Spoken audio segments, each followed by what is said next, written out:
महाबोधी महाविहार बौद्धांच्या ताब्यात देण्यात यावे या मागणीसाठी दी ऑल इंडिया बुद्धिस्ट फोरमच्या वतीने बिहार येथे बौद्धगया येथे आंदोलन सुरू आहे। आतापर्यंत 52 ते 53 दिवस झाले आहेत हे आंदोलन जारी आहे, परंतु बिहार सरकार याची दखल घेत नाही आहे।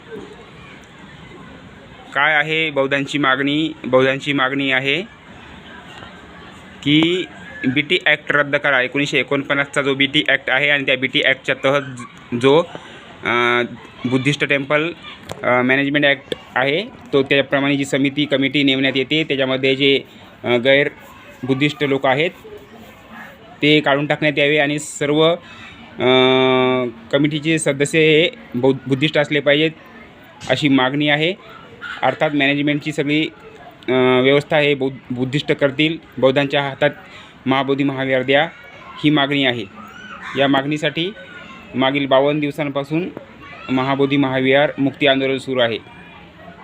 यामध्ये आकाश लामा, विलास खरात प्रामुख्याने नेतृत्व करत आहेत।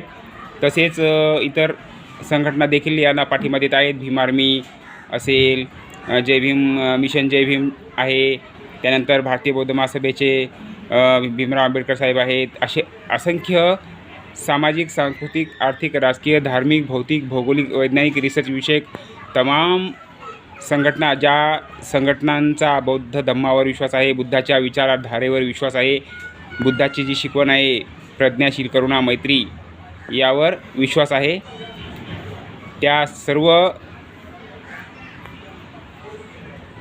लोकांनी महाबोधी महाविहार मुक्ती आंदोलनाला पाठिंबा दिलेला आहे। जगभरातून या आंदोलनाला पाठिंबा मिळत आहे। अमेरिका असेल, इंग्लंड असेल आणि इतरही बौद्ध राष्ट्रांमधून महाबोधी महाविहार मुक्ती आंदोलनाला पाठिंबा मिळत आहे।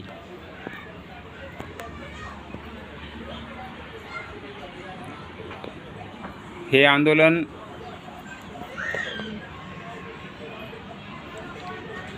आता चर्चेचा विषय झालेला आहे। जिकडे तिकडे व्हिडिओ व्हायरल होत आहेत आणि हा प्रश्न सोडवण्यासाठी बिहार राज्याची जबाबदारी आहे, मुख्यमंत्र्यांच्या हातात आहे। हा मॅनेजमेंट ॲक्ट रद्द करण्याचा, BT ॲक्ट 1949 रद्द करणे आणि बौद्धांच्या ताब्यात महाबोधी विहार देणे हे मुख्यमंत्र्यांच्या अधिकार कक्षेत आहे आणि यासाठी बौद्ध धर्मीय आंदोलन करत आहेत, परंतु अजूनपर्यंत कोणत्याही या मुख्यमंत्र्यांनी दखल घेतलेली नाही किंवा आणखी कोणीही दखल घेतलेली नाही।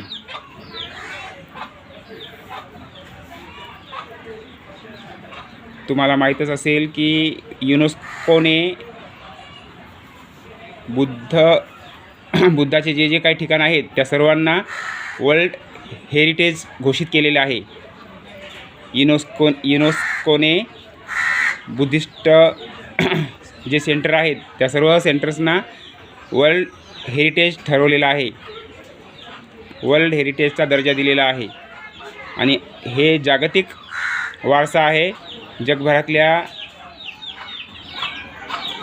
लोकांचं महाबोधी महाविहार हे प्रेरणास्थळ आहे आणि म्हणून हे तिथे कर्मकांड कोणीही करू शकत नाही, परंतु मुठभर ब्राह्मणवादी तिथे कर्मकांड करत आहेत, अर्थात बुद्ध धम्माच्या विसंगत वागत आहेत आणि म्हणूनच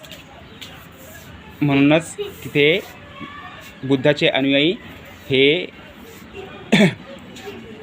महाबोधी विहार बौद्धांच्या ताब्यात देण्यात यावे, त्यासाठी BT ॲक्ट रद्द करण्यात यावा अशी मागणी करत आहेत। हे 3ऱ्या शतकामध्ये इसवी पूर्व 260 मध्ये सम्राट अशोकाने हे महाबोधी महाविहार बांधलेला आहे। त्यानंतर अनेक बौद्ध राजांनी त्याचा जीर्णोद्धार केलेला आहे आणि 1891ला सर मेजर जनरल कनिंगहॅम यांनी त्याचं एक्झिबिशन केलेलं आहे आणि सर्व पुराव्यांनिशी त्याच्यामध्ये सिद्ध झालेलं आहे की सम्राट अशोकाने हे महाबोधी महाविहार बांधलेलं आहे, तिथे ब्राह्मणांचा काहीही संबंध नाही। त्यानंतर श्रीलंकेचे अनागरिक धम्मपाल यांनी महाबोधी महाविहार बौद्धांच्या ताब्यात देण्यात यावे यासाठी आंदोलन सुरू केलं होतं। या आंदोलनामध्ये मोठ्या संख्येने देशविदेशातले बौद्ध अनुयायी सहभागी झाले होते. त्यानंतर भंतेजी सुरई ससाई यांच्या नेतृत्वात आंदोलन झालं. या आंदोलनामध्ये माझी आईसुद्धा, माझी बहीणसुद्धा बौद्धगयेला गेली होती की बौद्धांचं महाबोधी विहार बौद्धांच्या ताब्यात देण्यात यावे अशी मागणी करण्यासाठी माझी आई, माझी बहीण प्रत्यक्ष बिहारमध्ये बौद्धगया येथे गेले होते. तर साथीहो, प्रत्येक धर्माचं धर्मस्थळ हे प्रत्येक त्या धर्मियांच्या ताब्यात आहे, नियंत्रणात आहे, परंतु बौद्धांचं महाबोधी विहार बौद्धांच्या ताब्यात नाही. ही खूप मोठी दुःखाची गोष्ट आहे आणि म्हणून सरकारने वेळीच जागा होऊन बौद्धांचं महाबोधी विहार बौद्धांच्या ताब्यात द्यावं. तिथे कर्मकांड करू नये, बुद्धाच्या विचारांच्या विसंगत वागू नये अशी आमच्या सर्वांची प्रामाणिक इच्छा आहे. कारण बुद्धाचा जन्म भारतात झालेला आहे. बुद्धाला बुद्धगयेमध्ये ज्ञान प्राप्त झालेलं आहे आणि जग हे भारताला बुद्धाचा देश म्हणून ओळखतं. त्यामुळे भारत सरकारने आणि बिहारच्या सरकारने सुद्धा याची दखल घ्यावी आणि बौद्धांचं महाबोधी विहार बौद्धांच्या ताब्यात देण्यात यावं अशी माझ्या चॅनलच्या वतीने सुद्धा मी त्यांना विनंती करतो.